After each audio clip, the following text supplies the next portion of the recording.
بسم اللہ الرحمن الرحیم۔ ناظرین، شوال 10 نبوی میں حضور اکرم صلی اللہ علیہ وسلم طائف تشریف لے گئے۔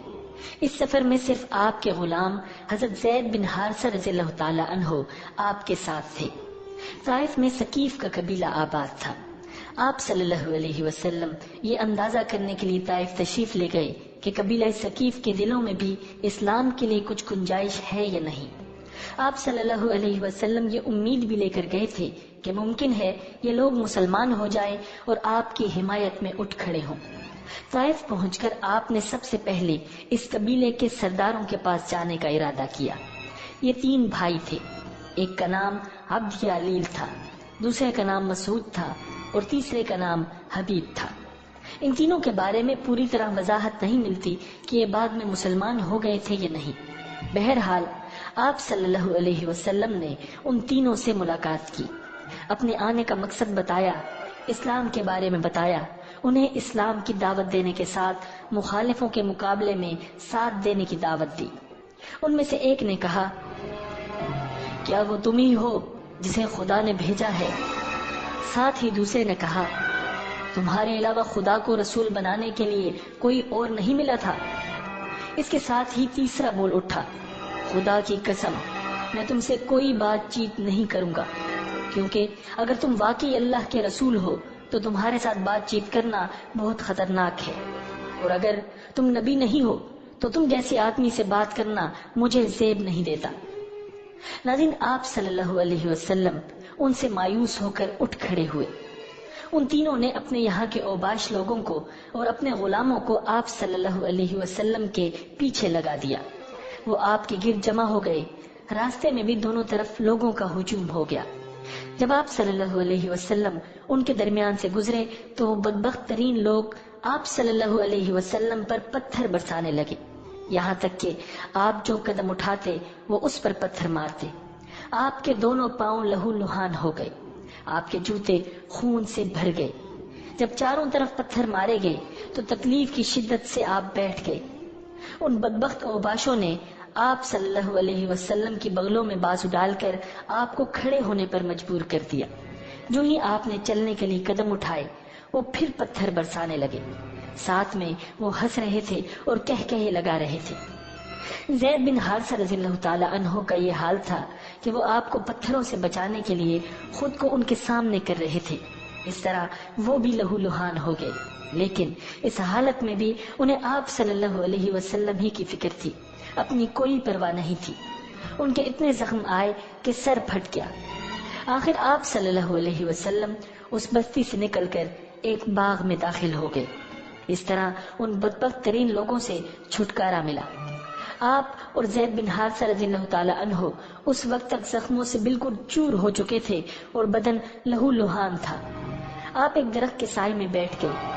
آپ صلی اللہ علیہ وسلم نے اللہ رب العزت سے دعا کی، اے اللہ، میں اپنی کمزوری، لاچاری اور بے بسی کی تجھ سے فریاد کرتا ہوں۔ یا ارحم الراحمین، تو کمزوروں کا ساتھی ہے اور تو ہی میرا رب ہے اور میں تجھ ہی پر بھروسہ کرتا ہوں۔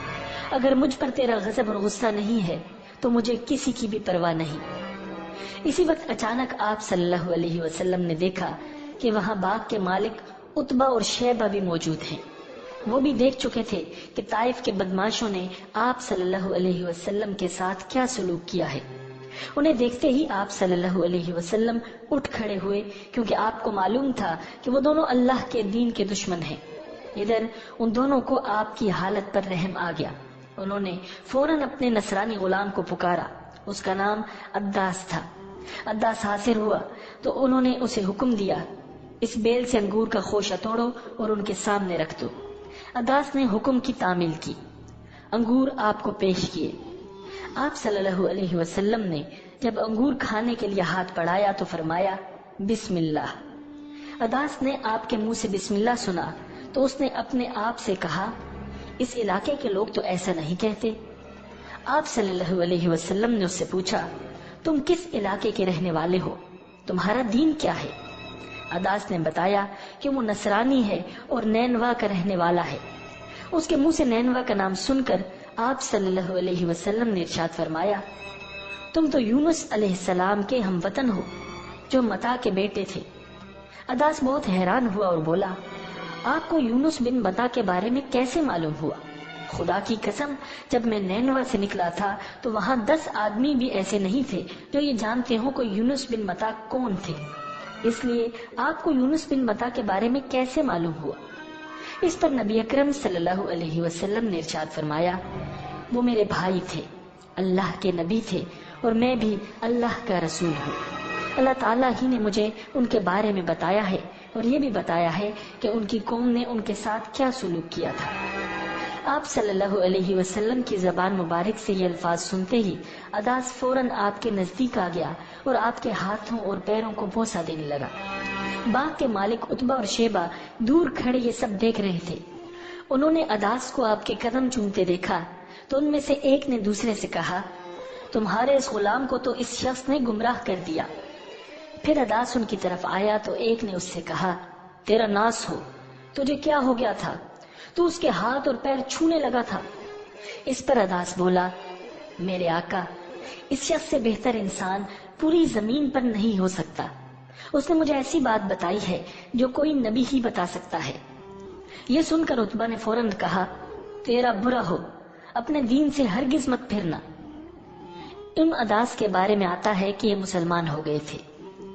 عتبہ اور شیبہ کے باغ سے نکل کر آپ کرن ثعالب کے مقام پر پہنچے۔ یہاں پہنچ کر آپ نے سر اٹھایا تو ایک بدلی آپ صلی اللہ علیہ وسلم کے سر پر سایہ کیے ہوئے تھی۔ اس بدلی میں آپ صلی اللہ علیہ وسلم کو جبرائیل علیہ السلام نظر آئے۔ انہوں نے آپ سے کہا، آپ نے اپنی قوم یعنی بنی ثقیف کو جو کہا اور انہوں نے جو جواب دیا اس کو اللہ تعالیٰ نے سن لیا ہے اور مجھے پہاڑوں کے نگران کے ساتھ بھیجا ہے، اس لیے بنی ثقیف کے بارے میں جو چاہیں اس فرشتے کو حکم کر دیں۔ اس کے بعد پہاڑوں کے فرشتے نے نبی اکرم صلی اللہ علیہ وسلم کو پکارا اور عرض کیا، اے اللہ کے رسول، اگر آپ چاہیں تو میں ان پہاڑوں کے درمیان اس قوم کو کچل دوں یا انہیں زمین میں دھسا کر ان کے اوپر پہاڑ گرا دوں۔ پہاڑوں کے فرشتے کی بات کے جواب میں نبی اکرم صلی اللہ علیہ وسلم نے ارشاد فرمایا، نہیں، مجھے توقع ہے کہ اللہ تعالیٰ ان کی اولاد میں ضرور ایسے لوگ پیدا فرمائے گا جو اللہ تعالیٰ کی عبادت کریں گے اور اس کے ساتھ کسی کو شریک نہیں ٹھہرائیں گے۔ اس پر پہاڑوں کے فرشتے نے جواب دیا، اللہ تعالیٰ نے جیسا آپ صلی اللہ علیہ وسلم کو نام دیا ہے، آپ صلی اللہ علیہ وسلم بہت معاف کرنے والے اور بہت رحم کرنے والے ہیں۔